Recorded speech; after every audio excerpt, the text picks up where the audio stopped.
professorial chairholder in geopolitics at the Polytechnic University of the Philippines. Welcome to you.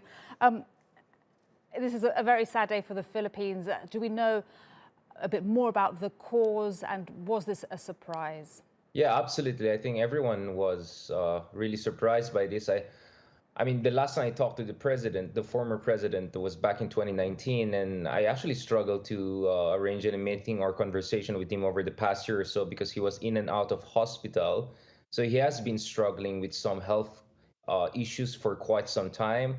He has also faced a lot of political harassment and persecution since he stepped down from office because his successor, the current populist president, Rodrigo Duterte, has been very much critical of Aquino and his liberal democratic values.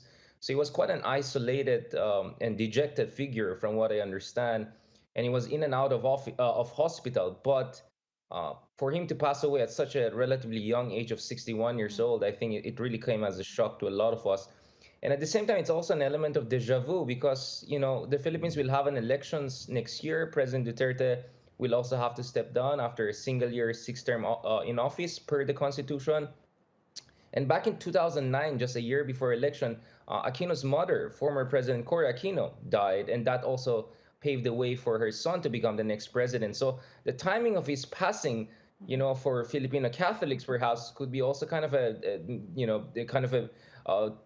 theological message, perhaps. Maybe there's a message being sent here about what the country should choose and what the country should do in the upcoming elections, especially, I mean, much dissatisfaction with how President Duterte, the populist successor to President Aquino, has mismanaged the COVID-19 crisis. As you may know, the Philippine economy contracted by almost 10% last year. Richard, I want to bring you back to his life and his legacy. What do you think former President Benigno Aquino will be remembered for? He was Duterte's predecessor and president for a very long time. Well, Aquino was far from perfect, for sure. There were many problems under his administration. A lot of us were his critics, actually, back in the days, because he just overpromised in many ways, just like President Obama in the U.S. A decade ago. But the fact of the matter is that he had three major legacy. One was stabilization of the Philippine economy. The Philippine economy posted one of the fastest growth rates in the world during Aquino. Was Asia's rising tiger, according to the World Bank. Importantly, also, he laid down the foundation for the Bangsamoro Muslim Autonomous Region in southern Philippines by finalizing peace agreements with Muslim rebel groups. And he also took China to international court over the South China Sea disputes and mainstreamed anti-corruption initiatives in ways that even President Duterte and his successors, for sure, will also take up the cudgels against corruption. So I think the legacy of President Aquino will be more and more appreciated over time.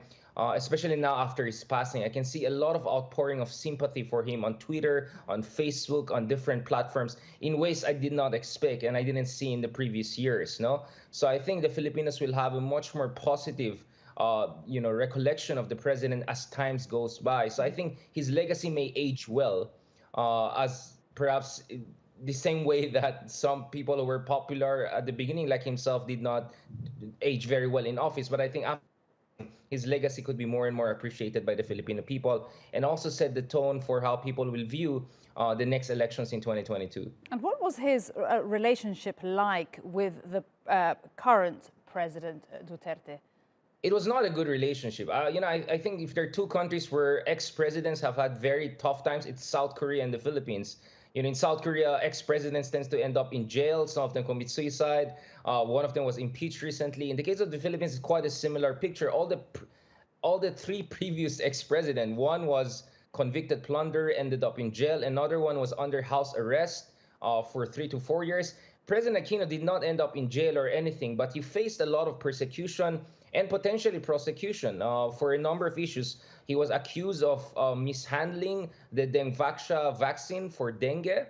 He was actually corralled into the Philippine Senate and questioned by politicians. They were trying to hold him accountable for some of the unfortunate things that happened with people who were administered the vaccines, the dengue vaccine, during his term.